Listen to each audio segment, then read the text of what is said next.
Hi friends, welcome to Azure Data Factory video series. This is part 8, tumbling window triggers in Azure Data Factory.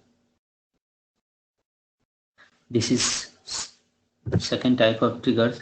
As I said, we can trigger any particular job or any execution by four ways: a schedule trigger, tumbling window trigger, event triggers, and manually. Tumbling window triggers is time-based triggers where there are fixed size and overlapping interval. I means how many of triggers can be run concurrently. Tumbling window trigger is one-to-one relationship. So we need to create tumbling window trigger for each one of pipeline separately. Let me show you one example. Suppose we have a pipeline 1 and I have configured at max concurrent greater than or equal to 2 with interval 1 hour. So run 1 will be started at 2 p.m. and its interval is 2 p.m. to 3 p.m. Second run 2 is 3 p.m. to 4 p.m. So if we configure that maximum concurrent greater than in equal to 2, so if run 1 is stands still few minutes like 2 p.m. to 3:15 or 3:10 p.m. So this two run will be overlapped if we configure at maximum concurrent greater than or equal to 2. So we need to be very sure this the two runs should not be overlapped. We need to select particular hours, particular schedules on this way. And if we select maximum current equal to 1, interval equal to 1 hour, so in this here it will not be overlapped.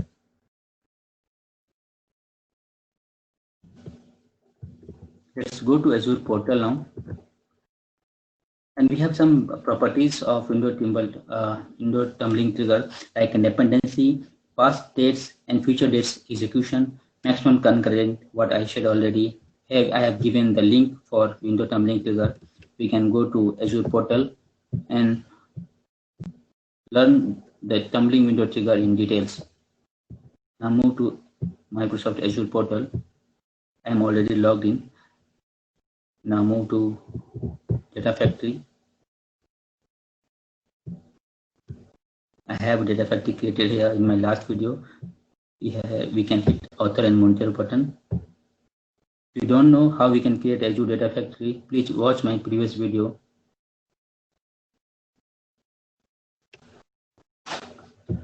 We can hit the edit button here. We have a pipeline 1 I have created in my last video. We have activity, copy data activity. Now we can create a trigger by clicking here new edit button, or we can create trigger from here. Triggers, go to triggers, click on new trigger and put some meaningful name here.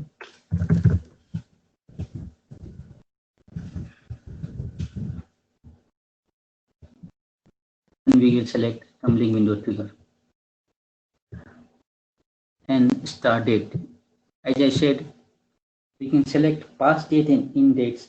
Suppose we have some business dates and we want to load the data from that business days to today or any future dates. We can select here that this facility was not in a schedule trigger. In a schedule trigger, what will we select? The job will be started from the current date.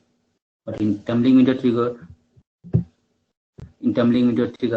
and a schedule trigger, you have options. That's why you have option for the hourly, day, weekly, or monthly recurrence. But in tumbling window trigger, we can select past date or future date, and we have options in hours and minutes here only. So it will be run on recurrence basis of hourly or minutes from past date to future date, whatever dates we will select. The in date, either we can select no in date, so it will be scheduled forever, or we can select any particular date. So till this date, it will be scheduled or it will be active. If now go on advanced mode, there is a special mode here, advanced mode for tumbling window trigger that which was not in a schedule trigger.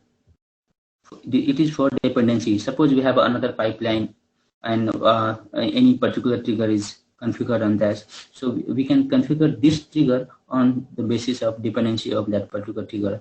For today's video, this is not our scope. I will make particular video on dependency and tumbling window trigger, and we can see how we can configure this dependency and triggers here. Activated mode. If you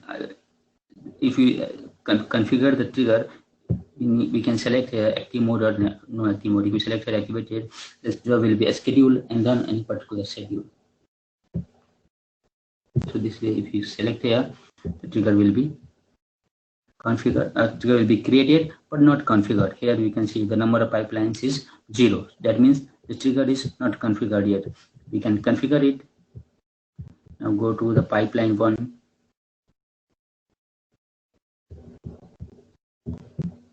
We can configure it this way.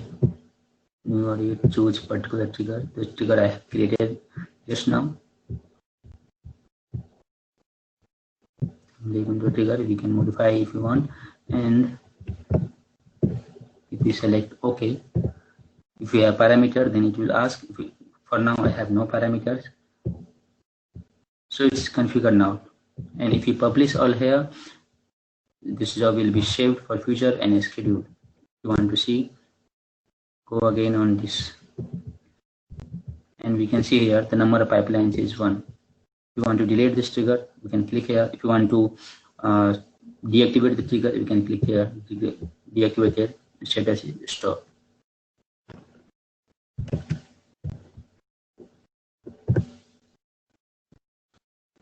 Thank you for watching this video. Please like and subscribe my channel. My next video will be on event trigger in Azure Data Factory.